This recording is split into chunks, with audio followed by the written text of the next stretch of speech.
Hey, my good people.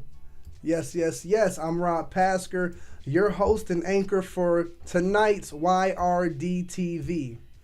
What is YRDtv? If you ask, for you all that don't know, um, the Young Realtors Division of NAREB is an affiliate. So what is NAREB? First and foremost, you got to understand that. NAREB is an acronym for the National Association of Real Estate Brokers, which is the oldest and largest African American real estate trade association in the country, comprised of over 90 local chapters across 35 states. The Young Realtors Division of NAREB was founded in 1996 with the mission of redefining the real estate culture for tomorrow's leaders by empowering the youth and communities through wealth building, career exposure, mentorship, professional development, and leadership training. With YRDtv, we are excited to have the opportunity to provide unique programming that highlight and celebrate our members, the young realtists, also relevant information, policies, and real life stories surrounding black real estate in the United States. So this is a movement. You know, YRD is about taking those that are young to the organization, young in the industry, young at heart, and providing a platform for us to come together, collaborate, and elevate. So with that being said, if you're in the building right now, let us know. We want to know where you're from. We want to know what chapters you represent. Because tonight we got a heavy hitter, man. We got a heavy hitter in the building. Okay, straight out of Oakland, California, born and raised. We got my guy, Steve Patterson, who's the owner and broker of Infinity Investments, and he's a leader, has risen in the ranks, been the local board president of the Oakland Real Estate Realtist chapter. He's been the California Association of Real Estate Brokers president. He has been a CCIM president, the first black president in his chapter, in his organization, and he's gonna bless us today. So let me just go ahead and bring the brother on, brother Steve Patterson. Welcome, welcome, welcome, welcome, welcome. Welcome to the show, man. Bro? What's going on, man? Hey, you see it. I appreciate you taking the time out your day. I know you're a busy guy. I know you're out in California, so it's still time to make money. It's still like early evening for you, man. So I appreciate you taking the time to come and spend time with me on YRDtv. What's the word? What's the word? Man, it's an honor and a pleasure. No doubt. You know what I mean? I'm just blessed to be on here. Look at Stephanie Burton. Look at the ARPB. She holding it down. So it's ARPB, not AARP. You know what I mean? That's in Oakland. That's Associated Real Property Brokers in Oakland, and that's where I got my start in NAREB. And for a lot of y'all, first of all, I just want to say YRD. This is what it's all about. The next generation. You know what I mean? And NAREB's been around for a long time.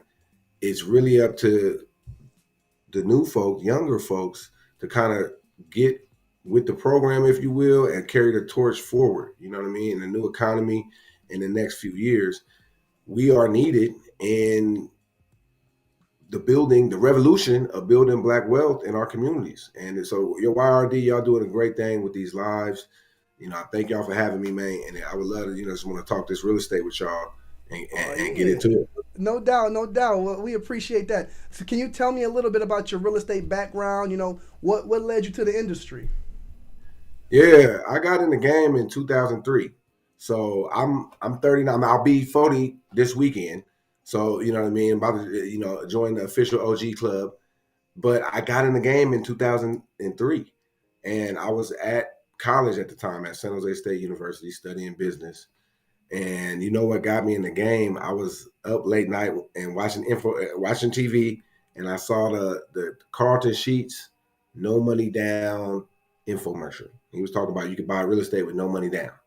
And that made a lot of sense to me because I ain't had no money to put down. And so I was studying business, trying to figure out what kind of business I wanted to go into. And so I ordered that course. And actually that course, changed my life in a lot of different ways. And it really expanded my mind, expanded my context. And that's what got me in the game, man. And particularly, I started in a apartments. My first deal ever was a 6-unit apartment building in Pueblo, Wow. Colorado. Wow. So you Mhm. came into the game with the commercial real estate. Yeah, yeah, and it's not that much. It's not that much of a difference. It is technically right with some of the terms, the language, the valuation, but it still sticks and bricks. You know what I mean? It's the same principles apply. And so I started in commercial because I'm a numbers guy and I related to the numbers aspect of it. And so for me, it was comfortable. You know what I mean? And that's how I got into it, man. You know what I mean? And then I never looked back. I was in school. I left school in '04 because there wasn't any real estate education at my school, which I think is that real estate should be in every college, junior college across the country because we all are involved in it. It's just so many people don't know how to sign a lease, how to enter a lease, how to, anything about the business. And so it's important that we have that in the schools, but we don't have it in a lot of our schools. That's why organizations like NAREB and CCIM and all that provide education for us to get into. So long story short, it was really soaking up the game that got me in it and I never looked back. I heard that. Now you just brought up NAREB. What tell us your realtor story? How'd you find NAREB? Oh man. So I was in San Jose. So if you know, a lot of people may not know San Jose is the Silicon Valley, is a part of the Bay Area. The Bay Area basically has 9 counties, 3 main cities: San Francisco, Oakland, and San Jose. There's a whole bunch of other cities, but it's an area comprised of cities. So I was in San Jose at the time working in real estate. I bumped into an agent. Her name was Mickelin, and she told me, she said, you need to go to the ARPB meeting up in Oakland and present your deals. Because I was always presenting my deals. I would go to all these different Silicon Valley things. We was the only black folks in there. So she told me to go to ARPB up in Oakland. I was like, oh, that's perfect because I'm from Oakland. I'm at home. They said it was $5 and you get a plate of grits and eggs and biscuits. I was there. And I went to a meeting, and this was in I want to say 2005. And they got me, and I've been there ever since. I went to one of our marketing breakfasts, which is where there's a speaker that comes in, talks about a topic, and then you get to present your deals. In those days, I went to the meetings, about 70 people at the meeting, and it was a line of brokers pitching deals. And it wasn't just one; it was the top brokers in Oakland in there pitching and swinging their deals. And I went in there and I seen all them black folks talking about real estate, eating grits and biscuits, and we was with suits on. I was like, man, I'm home. You know what I mean? And that was how I got started. I didn't get into leadership until 2014, but it was that meeting in 2005 that got me in this business, this realtist business, and this realtist work for the people. And I ain't never looked back. This is home for me. I heard that. Well, there's a lot of work to be done. A lot of work to be done. And to talk about work, I don't know how it is out in Oakland, California, but as far as, people of color, specifically black people being represented in the commercial real estate space, it's not a lot of us. So, when you talk about the work that needs to be done, a big piece of that is the education and getting black real estate professionals acclimated with the terms and the valuations and the language. Because, you tell us, I know you said it's sticks and bricks, Yeah. but what are some of the nuances that you see make some people successful in commercial versus not being successful? Well, I think actually it's the same, principles that apply for success in brokerage of commercial and residential, right? The same principles of, building yourself up, right? Building your self-confidence, knowing what you're doing so that you can fill your pipeline up of business through prospecting and marketing, and so that you can work that pipeline through your sales skills and negotiation ability to end up in closings. The differences are the main difference is how we go about valuating those properties. Commercial and investment properties, 5 units and above, are primarily determined, the values are primarily determined by the income that they generate, and particularly the net operating income. So what that requires you to do is to do a thorough investment analysis of each property that you're working on.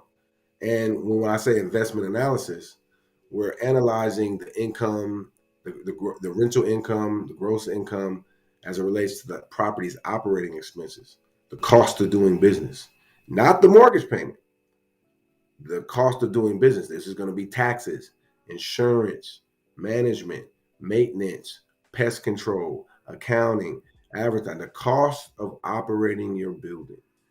Then that gets you the net operating income. And that's how we get to the value of the building, because we take that net operating income and we capitalize it. We apply what's called a capitalization rate to that net income, and that gives us a value. Now, all that being said, it's just the mathematical formulas to figure all of that out. It's not calculus, though.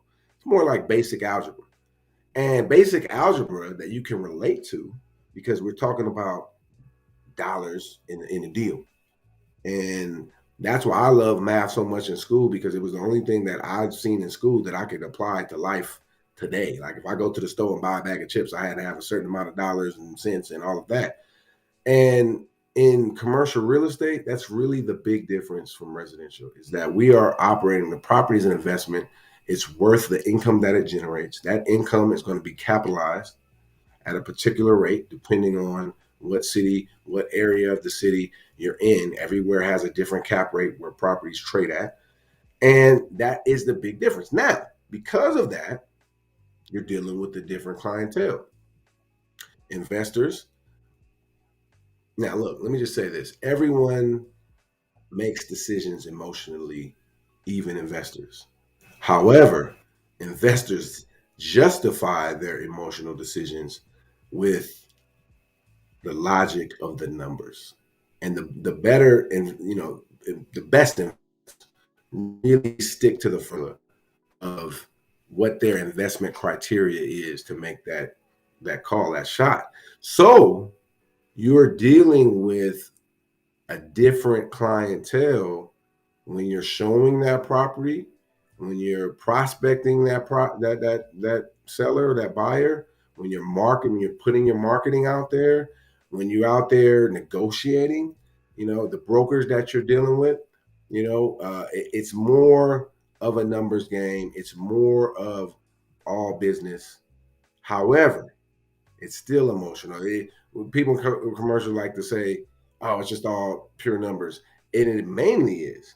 But look, the emotion you deal with in this business is ego. You know what I mean? You got people's ego and pride, and it's ballooned up. And emotions you're dealing with a lot of times in residential is, hey, this is the people's home. They're going to live there. What's more important than where you lay your hat, right? So, it's, again, I like to always draw the parallels, because the business is the business. The unique, intricate parts of it is things that can be learned, can be taught, can be understood. I heard that. Well, we can appreciate that insight, because and that's something that I learned. At the end of the day, it's property, and at the end of the day, there's still people involved. It may be a different type of clientele, but it's about relationship and how can I add value. Right. Yes, sir. That's it. That's Yes, it. sir. And I mean, it's the principles are the same. The practice might be a little different, I heard but that. the same thing, man. Let's speak a little bit about principles, because you just said yourself, you're about to hit that OG club. But from what I see, man, you got the best of both worlds going on, because you know what you're doing with the social media. You put out the content that is knowledgeable. You dropping gems for anybody that's interested in commercial real estate. Check them out. What is it? Infinity.investments on IG?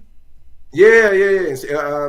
It's like Infinity.investments. I should know it, right? On IG. Infinity Investments on YouTube. Tap in, you know what I mean? And then because we spit and fire, and it's out there. And I have a team, you feel me? I got a team of people, I got agents, but I have a team where we run our office. I got an office operations manager, I got a virtual staff that helps me to stay up with the content and social media. I can't do all this and do all my deals. So Absolutely. what helps me out is as an entrepreneur, I had to learn that I couldn't do everything my own self and to have a team of people that are going to help to execute that.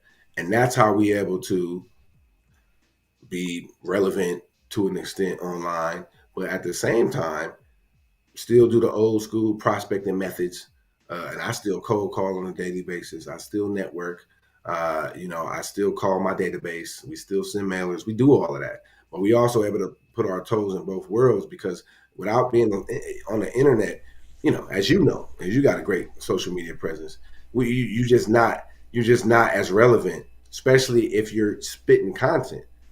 And the way I look at it, Rob, is like we more of an education company. The brokerage is just how we execute on that. But if I looked at it like I was telling my team today, I said we're really an education company. And the more we can educate people and be successful at that, the more transactions will follow. Absolutely. 100%. Now, you got that right. My favorite type of client is an educated client. Because ultimately they're gonna make the best decision. As long as my goal is to get them the best information that they can get on a certain topic, so that they can make the best decision for themselves. And at that point, it kind of takes care of itself. You Right, know. right, Um, absolutely. with that being said, though, with your team of agents, I know a lot of people. It's 2022. A lot of people rely heavily on social media. How do you instill those old school ways, the prospecting, the calling, sitting down, picking up the phone? How do you instill that into your team in Well, let me, 2022? Rob, that is the multi-million dollar question.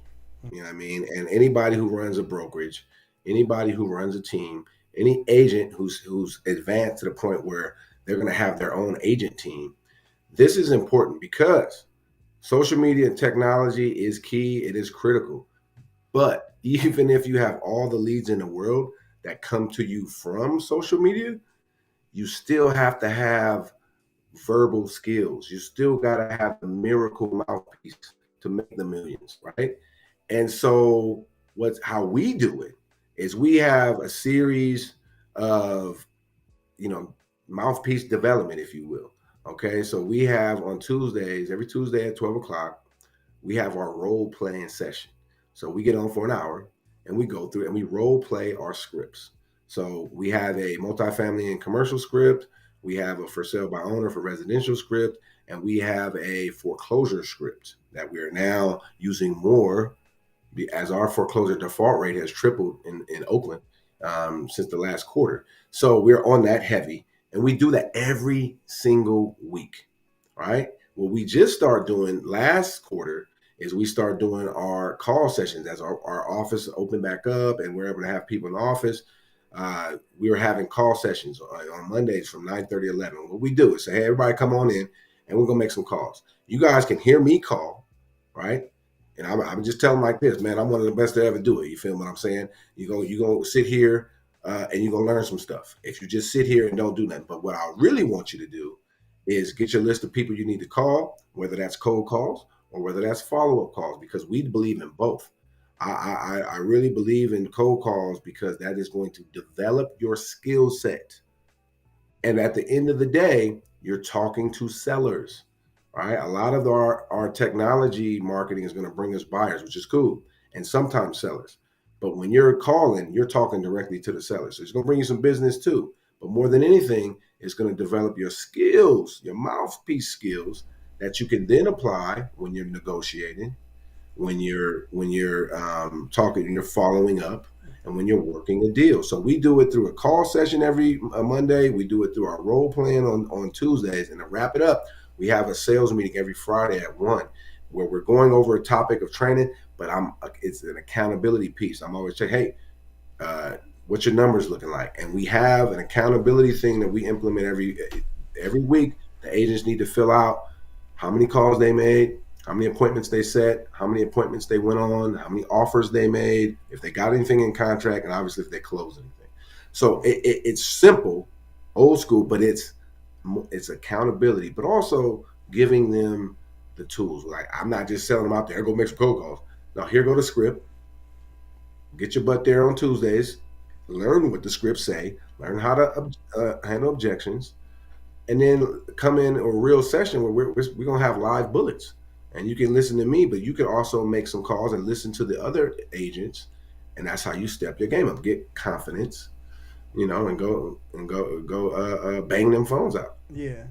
That's what you gotta No, do. that's fire. That's. I mean, at the end of the day, it's one of my first brokers. So my first broker was out of Columbus, but my first broker in Toledo. He used to say, "It's money in the phones. You want to make some money, pick up the phone." But I see a lot of agents, they're just averse to the phones, man. So kudos to you for instilling that in your team, and then also sharing those points, because I know it's a lot of brokers out there that's dealing with that in this new age, especially with the younger agents coming in. That's Yeah, so rely heavily on the social media. So that's fire, man.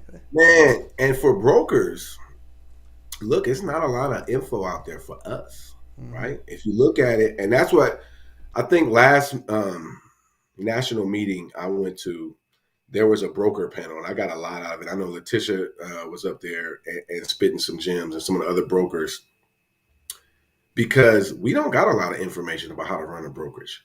There is information out there for agents about how to sell, how to do your social media, and how to get leads. What is not a lot of out there is, hey, brokers, this is how you train your team. And so for me, anytime I get something and learn something, I want to pass it along, because I think that, especially in the Black community, bro, we have to share these ideas in a collaborative sense, and you know what I mean, so that, hey, maybe you do something out there in Toledo and it makes sense, we can implement that out here in Cali. Maybe that's we doing something in the town that y'all could do in Toledo, or that they could do down in H-Town, or in Dallas, or in Miami, or wherever, LA. So this is the importance for that. We can have a infrastructure of success, so that we can have a backbone, and we can go out and serve our clients better. You know what I mean? And that's why I think and we need more brokers out there. We need more Black brokers. Bottom line. Absolutely. Absolutely. Hey, well, I know that's what NAREB is pushing for, and it's happening. It's growing, and then the influence. Yeah, Well, what happens? What I'm seeing is you see our Realtors members being successful in their markets. It's attracting more people into the industry. And yeah. so forth. And it grows and it grows, and that's the beauty of us. Um, we run out of time, man. But I do want to ask you. I do want to touch on this topic. I know I won't say we're running out. I just know that you got your boys, you got your son, you got your business. But It's good. Man. It's good. Hey, Dad, we just got back from hoop practice. I got okay, I got two daughters and a son. They about okay, to start their little workout. They do their back workout. So we wrapping it up, but we good, man. It's important. no doubt. What I want to ask you about is the group investments. Group economics, group investments, specifically when it comes to the commercial real estate. Can you touch on those type of opportunities that come from group economics and commercial real estate? Well, I mean, really, in commercial real estate, I think commercial real estate and the stock market, if you will, are the biggest examples of collective economics in general, because most of these big deals in commercial real estate are done through groups, whether they're big funds, REITs, or a couple three folk getting together doing these big deals. That is mostly how it happens. Now, a big part of my content is getting the group economics, the group investing, education out there to the community, because we are behind almost every community when it comes to bringing our dollars, rubbing our nickels and quarters together to make some dollars. And a lot of that's by design in this system we came up with, but here we are now, and we need to figure out how to do that. Now, I got a lot of programs that I do online about how to group invest, and it's not rocket science.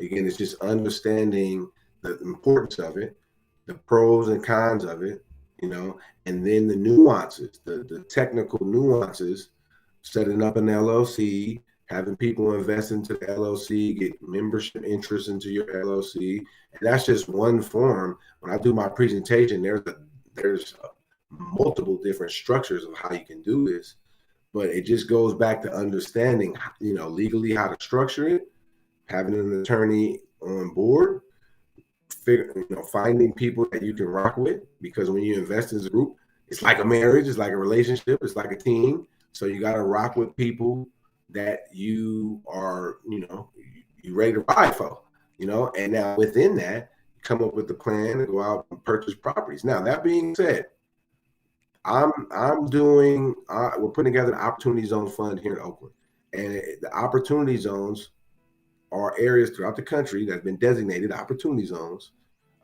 which is basically the hood throughout the country, lower to moderate income census tracts that have been designated, that if people structure a fund, invest into these areas, they can defer capital gains. What that means is somebody sold their stocks, somebody sold their company, somebody sold their real estate. Now they have a capital gain. They could take that money and invest it into the Opportunity Zone Fund, which invests into a project, real estate or business, into an opportunity zone, our neighborhoods, and they get tax benefits and an economic benefit. Well, that's happening all across the country. What we need to do is we need to tap into that structure to allow us to raise more capital so that we can be doing these projects in our neighborhoods, and that we could also, connect with other groups and funds there's a lot of capital looking for Black folk right now. There's a lot of capital saying, hey, we want to work with Black entrepreneurs in the opportunity zone. And our group here in Oakland, we've seen that. We've identified that. We got a particular project we're working on, and we're going after it. And it's something that when we do our presentations, I have another one coming up next month, I'm breaking down how you can do that as well for yourself, for your neighborhood, for your community. And I think that's something that we have to do, whether it's you and two people getting together by a duplex, or a fourplex or a house, and learning how to work together, learning how to run a business together. And look at it like this, Rob. Think about how we run in NAREB. Everything is run by a board or a committee. So like YRD has a board, right? Yep. President, secretary, board of directors, I'm sure has a committee. And we're all, in a sense, volunteers, if you will. But that's what an entrepreneur is. Entrepreneur, you ain't getting a salary, but if you can come together collectively with other entrepreneurs, right, and put together a plan and then go out and purchase property, now you can take what we do every day in NAREB, and what we do really well, by the way, and apply that to group economics, real estate, particularly commercial real estate. Well, you can build generational wealth, and not just for you and your family, but for the community. And what I mean by that is this, like, for instance, our project in Oakland that we're going to do is going to create several businesses and several jobs, right? So our projects are going to create rental income, tax benefits, all of this types of stuff. But there's several businesses that are going to be Black businesses that are going to directly benefit from that project. And the services are going to directly bring value to those neighborhoods. So people who own in those neighborhoods will be increased by it. And this is us that's doing it. So I think when we wrap up my thought here on group investing in group economics, is it's something that's been done for the ages. It's being done all around us. We're behind on it, yet and still, this is our opportunity, a great opportunity in front of us to put our resources together. And we don't need a lot of money. There's money chasing us. What we need is a plan and a strong bond of a team together, and we can go out there and make a major impact. No doubt. Right now. No doubt. So I know you said you got a class coming up. How can the people tap in? How can they find the information so they can tap in? Yeah, so we're going to be putting on. So make sure the biggest thing you do is tap in with us on YouTube. Everything we do, every class, everything we do is going to be announced on YouTube. Also IG, but YouTube is very interactive and it allows you to sign up for everything that we do. So make sure you subscribe to us on YouTube. Hit us up on IG. Our class is going to be the fourth Wednesday of the month in February. Let me just see what that is. That's going to be February 23rd at 6 p.m. and we're going to have a link for it. And, I will be at NAREB. I don't know if I'm speaking at NAREB. I think they may have put that program together, and I don't know. But I did speak down at CAREB a few months ago in San Diego with the same program. And it's something that I want to make sure that realtors across the country have the knowledge about and are informed about. And especially, look, the young folk, the OGs run NAREB, and as it should be, because they established this for us. We have to unify and push like you guys are doing. I love what y'all doing, by the way. And, that's why when you called me up and like, hey, you want to build, I was like, man, come on, let's do it, because this is what we have to do. And it's in front of us now. So stay tapped in with me on YouTube, February 23rd, 6 p.m. We rocking group economics, group investing, lock in and tap in and let's get this work. No doubt. Y'all heard it here. Tap in. February 23rd, 6:30. Steve Patterson's YouTube, Infinity Investments. Hey, brother, you got anything else for the people? I know you've been dropping jewels, but you got anything for the people that you want to leave them with? Well, no, I just want to say it like this, man. You know what I mean? I think one thing that we got to do is we got to make sure we lift each other up. And this, through the pandemic and everything's been crazy. I know in my city, my neighborhood, not the neighborhood I live, but the neighborhood I grew up in, it's been a very violent last year and a half. It's been a lot of turmoil. We have to lift each other up. And for realtors in particular, it's extra work. It's going the extra mile. So as you're a realtor, if you're not a realtor, first of all, you need to be a realtor. So join your local chapter. But if you are, and when you are, we got to go the extra mile for our community. And it might mean sitting down with someone a little bit longer, explaining something a little bit more in detail, with a little bit more care, pointing your marketing to the neighborhood, to the folks. And let me just tell you, I do commercial real estate deals and multi-million-dollar deals with Black folks every year consistently. And we point our marketing there. And we work with everybody. We love everybody. But we have to lift each other up. And that requires a special effort, man. It's not just going through the day, getting money, being on IG, looking cool. It's really taking the time to take that young person up that wants to learn, to talk to that tenant about, you could be a homeowner as well, to take that, homeowner who owns a home and help them to get into a fourplex, a duplex, or a commercial property. We got to take the extra time. It's going to be harder. It's going to be more difficult, but it's absolutely worth it. And that's what we got to do. Absolutely. But, that shows you're a testament to that. And your success just shows when you sow into those around you. The rest takes care of itself. So, brother, we appreciate you, Brother Steve, for taking the time this evening to bless us with those gems, those jewels. I hope to see you in San Antonio. Yeah, man, I'll be there, man. I'm going to slide through. We're going to kick it. You know what I mean? And just if you could call me Patterson, I ain't tripping. It's Peterson for the record. Oh, bro. But I ain't tripping, man. You can call Peterson. I've been called Patterson. Dang. I've been called McPherson, man, Jackson. I apologize. You know what I mean? I'm going to do it all. Look. Steve P in the place to be. And the only reason I make a point. So if you find me on Instagram, make sure, or YouTube, Dang. It's the Peterson. But don't even trip, man. Because it's Infinity Investment. I'm branding everything the company. I'm trying to be like, for brokers out there, I'm the company. The brokerage is more important than you.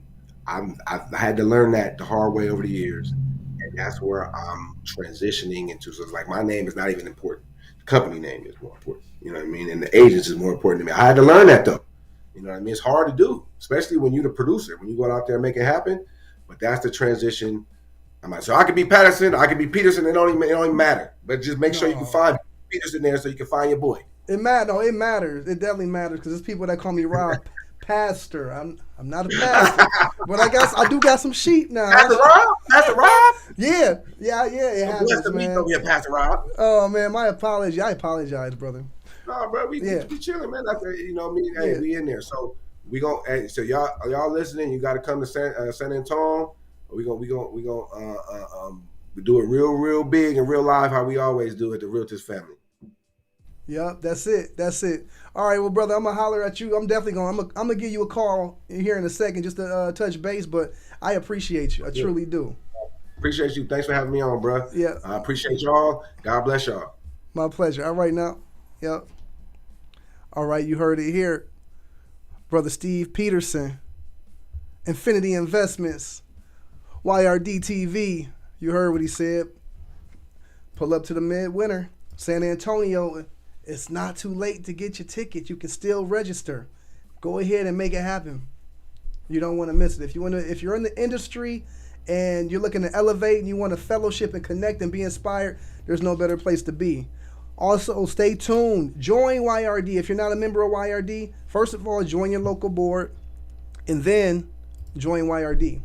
So with that being said, once you join, you'll get tapped into all the communication that goes out. But we have our general body meeting every fourth Tuesday. So the next one is February 22nd. So I appreciate you all spending the evening with us, and we'll be here next Monday, YRDtv.